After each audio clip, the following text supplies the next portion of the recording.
30 years of rage explode across Egypt. Egypt has had protests before, but this was about much more than high bread prices.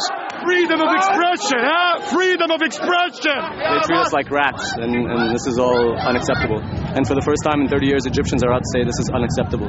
Unacceptable. But many felt the US wasn't backing their struggle for democracy. And Obama's hypocrite, and all Europe and America are hypocrite, and we will take our freedom in our hands. And they did. The sheer number of protesters was too much.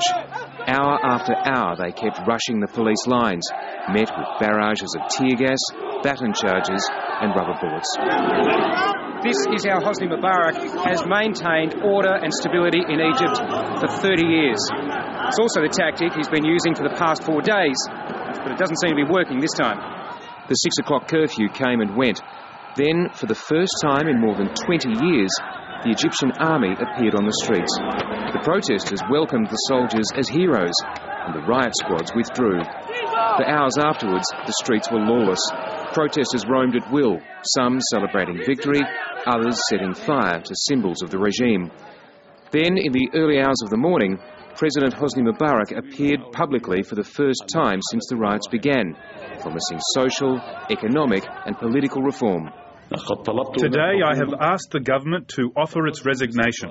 As of tomorrow, I shall give the new government clear and particular tasks to deal decisively with the priorities of the current situation. The president said the protesters had gone too far, but Hosni Mubarak himself may not have gone far enough.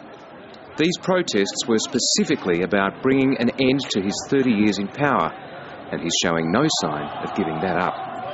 Ben Knight, ABC News, Cairo.